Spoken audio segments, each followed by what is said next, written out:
La parole de ce soir nous est donnée dans l'évangile de Jean, chapitre 14, versets 1 à 7 inclus. La première bonne nouvelle dans le début du chapitre 14 de Jean, c'est que nous prenons tout de suite conscience, parce que ça nous est répété à plusieurs reprises, nous avons une place. Eh bien ça, c'est pas rien.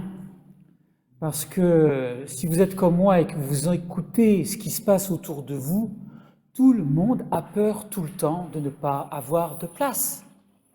Est-ce que j'aurai une place quand je vais à la messe de minuit? Est-ce que je vais avoir une place quand je vais à tel endroit? Est-ce que si je prends le train, je vais avoir la place que j'ai réservée? On a tous peur tout le temps de ne pas avoir de place. D'ailleurs, on ne trouve pas sa place dans nos familles. On trouve avec difficulté de place dans nos milieux sociaux, dans nos milieux professionnels. Et la place qu'on nous donne n'est pas toujours celle qu'on voudrait.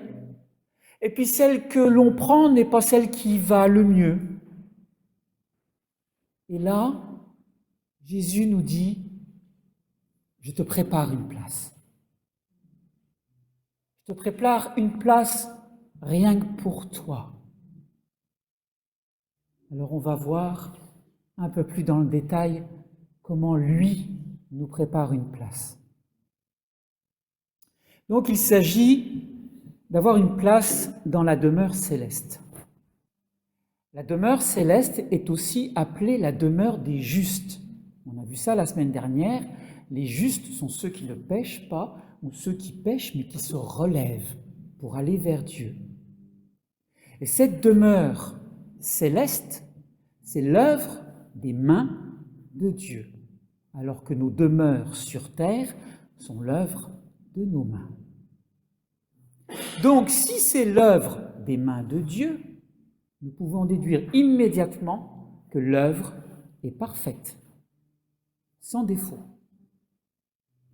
1 Corinthiens 5:1 nous dit « Nous savons en effet que si notre demeure terrestre, qui n'est qu'une tente, est détruite, nous avons dans les cieux un édifice qui est l'ouvrage de Dieu, une demeure qui n'a pas été faite par la main des hommes. » C'est donc une demeure réalisée par le plus parfait maître d'ouvrage qui existe de toute éternité.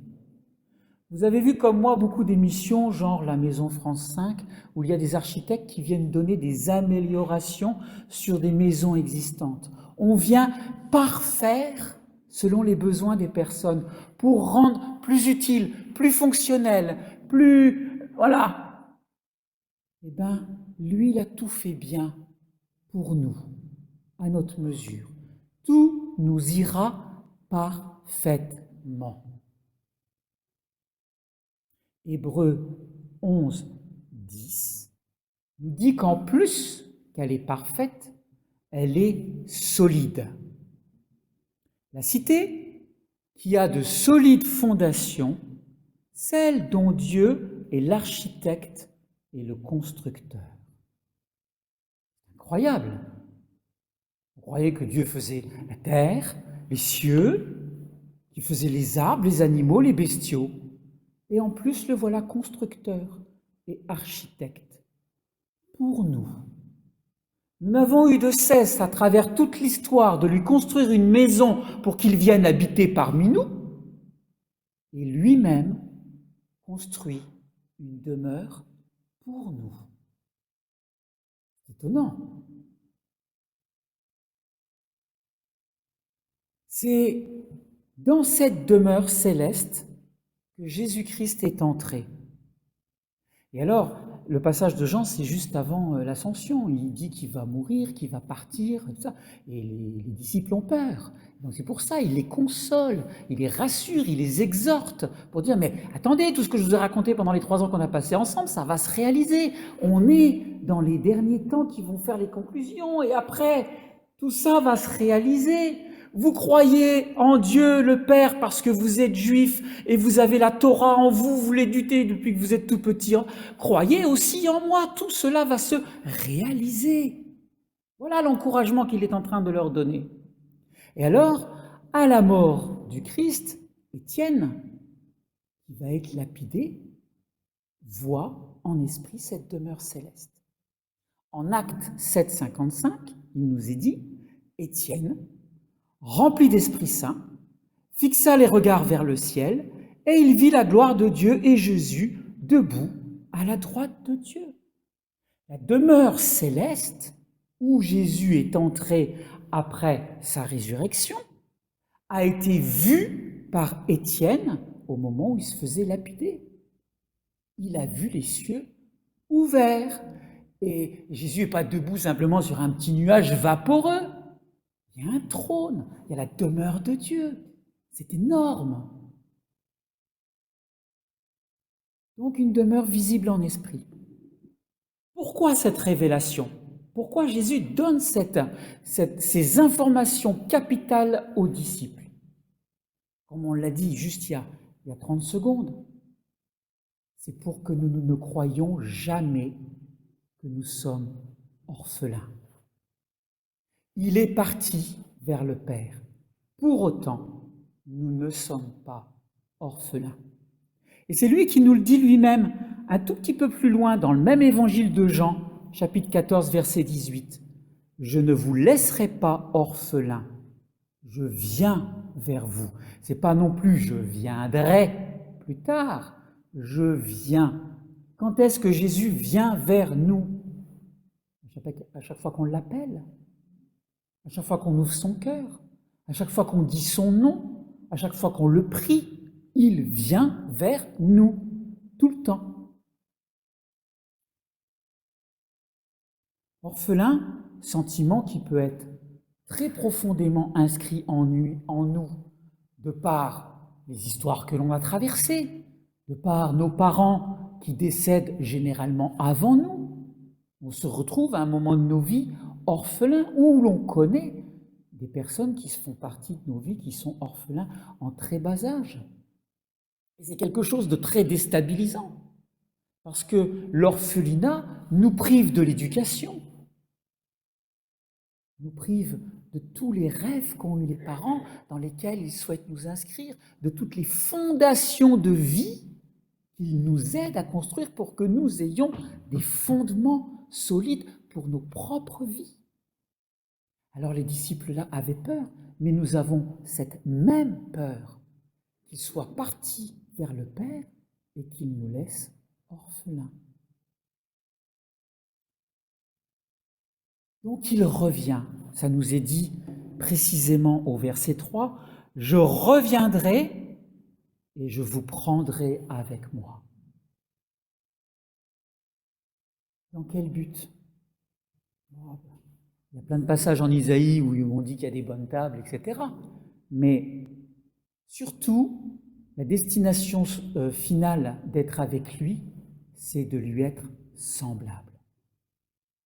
C'est-à-dire qu'il est le roi des rois. Et nous avons à être semblables à lui. Il est fils du Père. Et nous avons à être semblables à lui. Il est rempli de gloire. Et nous avons à être semblables à lui. De nos propres forces, ça ne va pas être simple. Mais on va voir ça. Donc nous lui serons semblables. Philippiens 3,20 nous dit « Notre cité est dans les cieux ». On revient à la demeure.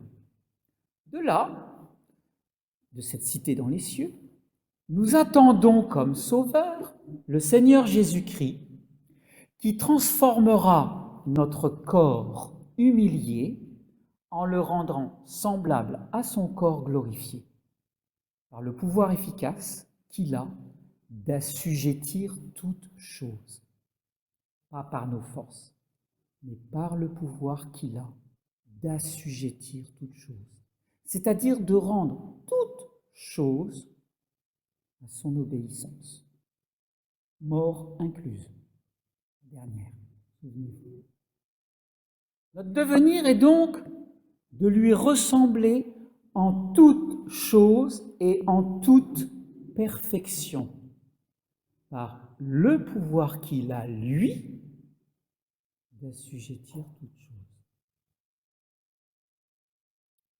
1 Jean 3,2 nous dit « Nous serons semblables à lui, parce que nous le verrons tel qu'il est. » Comment est Jésus au ciel? À part avoir une révélation en esprit, nous savons par l'Écriture qu'il est glorifié, qu'il est au-dessus de toutes choses, que toutes choses lui sont soumises. Saint Jean, dans l'Apocalypse, nous fait des descriptions, qu'il est même un capitaine, guerrier, monté sur un cheval, avec un nom gravé sur la cuisse, avec une épée qui sort de sa bouche, avec des yeux de feu. Il ne ressemble pas du tout au Jésus humain que l'on a croisé sur la terre. Et c'est dans cet état-là qu'il revient, non plus comme le Jésus de la crèche, mais comme le victorieux sur toute chose, mort incluse. Notre vision de Jésus, c'est pas simplement « Oh mon petit Jésus », c'est le glorifié des glorifiés, le roi des rois, au-dessus de toute chose, le victorieux de toute chose. Et nous serons couronnés. C'est pas rien ça. Nous serons couronnés. C'est 1 Pierre 5,4 qui nous dit ça. Lorsque le souverain pasteur paraîtra, vous remporterez la couronne incorruptible de la gloire. D'être dans sa proximité parce qu'il est revenu nous chercher, parce que quand il paraît qu'on le voit comme il est, nous devenons semblables à lui, lui-même étant couronné de gloire, nous serons couronnés de gloire, avec une couronne de gloire incorruptible. Imaginez. Je pense qu'il y en a qui croient qu'au moment de notre décès, on finit pourri au fond d'une tombe, ça s'arrête là, quoi. Ce que nous révèle la parole de Dieu ne ressemble pas du tout à ce que croit le monde, à ce qu'imagine le monde. Et c'est pour ça que le monde n'a pas d'espérance. Parce que si notre destinée, c'est de manger les pissenlits par la racine, ça va pas loin. Est-ce que ça valait la peine de vivre cette vie? Mais vivre cette vie avec cette promesse-là, ça change tout. Quand on sait la destination, ça change tout. Quand on quitte notre boulot, puis qu'on part en vacances, quand on connaît la destination, est-ce qu'on n'est pas tout heureux? Est-ce qu'on ne jubile pas à dire « Enfin, ça y est, pendant 15 jours, pendant 3 semaines, si on peut !» Et voilà, et ça va être bien, on va se détendre, on va profiter des choses, on va vivre quelque chose qui n'est pas sans arrêt sous la contrainte de nos quotidiens.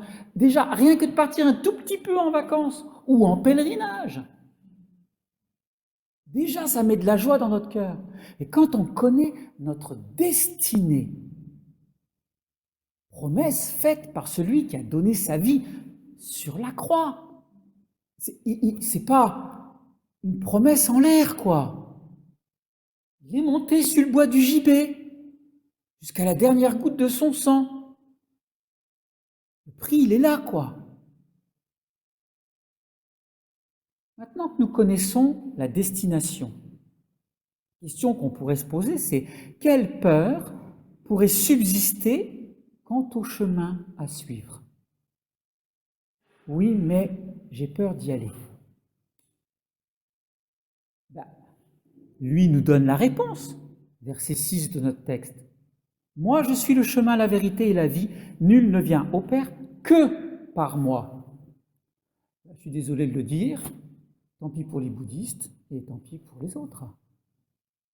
Tous ceux qui croient en quelque chose qu'ils appellent une divinité ou un Dieu, s'ils ne passent pas par Jésus, ne vont pas au Père. Désolé, il n'y a qu'un seul chemin. Ah ben tous les chemins mènent à Rome, nous dirons. Non, il n'y a qu'un chemin qui va vers le Père. Vous savez, il faut toujours faire la différence entre la sagesse biblique et la sagesse du monde. La sagesse du monde est une très pâle copie de la sagesse biblique. D'accord ? Parce que, voilà, on se dit que c'est difficile à atteindre, donc on transforme un peu les choses. Ce chemin qu'il dit être, lui, Jésus, l'a inauguré. Hébreux 10, 19. Ainsi donc, frères, nous avons l'assurance d'un libre accès au sanctuaire, au Saint des Saints, au cœur du Père. Le Saint des Saints du Temple, c'était l'Arche d'Alliance avec les 10 commandements, etc. Et c'est là qu'il y avait la gloire de Dieu entre les deux chérubins sur le coffre de l'Arche d'Alliance, qui manifestait la présence de Dieu. Et quand Moïse rentrait dans le tabernacle, il parlait en face à face avec Dieu. Et le grand prêtre, tous les ans, passait de l'autre côté du voile pour faire la grande prière une fois par an, et on lui attachait une corde à la cheville, des fois qui s'évanouissent, pour qu'on tire à toute vitesse ou qu'il meure sur place, parce qu'il y avait la manifestation de Dieu dans le Saint des Saints. Donc, nous avons le libre accès au Saint des Saints par le sang de Jésus, sang qu'il a versé à la croix. Hébreux 10, 20, juste après. L'accès que Jésus a inauguré pour nous comme un chemin nouveau et vivant au travers du voile, c'est-à-dire de sa chair. Dans l'Ancien Testament et jusqu'à la crucifixion de Jésus, le voile était fermé. Au moment où Jésus rend l'Esprit, répand l'Esprit sur le monde, il le rend au Père pour le répandre sur toute chair, le voile est déchiré de haut en bas, ce qui est humainement impossible puisqu'il aurait fallu le déchirer vers le bas pour qu'il soit déchiré jusqu'en haut. Donc c'est œuvre divine, déchiré. Et parce qu'il s'offre totalement sur la croix, le voile qui empêchait de rentrer dans le cœur du Père, le voile est déchiré, et le libre accès pour chacun de nous qui croyons en lui nous est à nouveau ouvert. Pourquoi le chemin est vivant et n'est pas un chemin pierreux, terme mort, qui nous conduit à la perdition? Parce qu'il est sans cesse vivifié par le Saint-Esprit. Jésus, quand il est au ciel, a toujours la plaie du cœur ouvert, qui coule sans cesse. Et il est tout offert au Père qui le remplit à chaque instant de la totalité de son don de vie. C'est pour ça qu'il montre ses plaies aux disciples et qu'il dit « tu peux toucher ». Il n'est pas venu cicatriser. C'est pour ça que les saints dans l'Église ont des stigmates qui coulent. C'est la même chose. C'est la vie qui est donnée tout le temps, ça ne s'arrête pas. Si Jésus ne reçoit pas la vie du Père à chaque seconde qui passe, il meurt. Jésus est perpétuellement ressuscité parce que coule en lui la vie du Père sans aucune retenue. Et cette vie qu'il reçoit du Père, il la déverse sur nous sans cesse. Pour conclure, sa chair, le voile. À quel moment avons-nous accès à sa chair? Dans l'Eucharistie. Dans l'Eucharistie. À chaque fois que nous allons communier au corps et au sang du Christ, nous sommes dans le libre accès pour aller au cœur du Père, directement. Et le chemin de communion, c'est le chemin qui nous mène, que Jésus nous propose, en disant « Je suis le chemin ». Donc nous prenons ce chemin-là pour aller au-delà du voile qui a été rompu, et nous entrons dans le cœur du Père. Voilà ce qui se passe à la communion. Ce n'est pas simplement une hostie de pain azime qu'on laisse fondre ou qu'on croque dans notre bouche. C'est l'accès au cœur du Père. Waouh! Vous avez Dieu qui rentre en vous et vous avez accès. Quand je dis vous, c'est moi avec, hein, et voilà ce qui se passe. On entre pleinement. libre accès dans le cœur du Père. Alors, bonne route, en marche. Nous savons d'où nous partons, nous connaissons le chemin, nous connaissons la destination. Il n'y a plus qu'à y aller, quoi. Amen.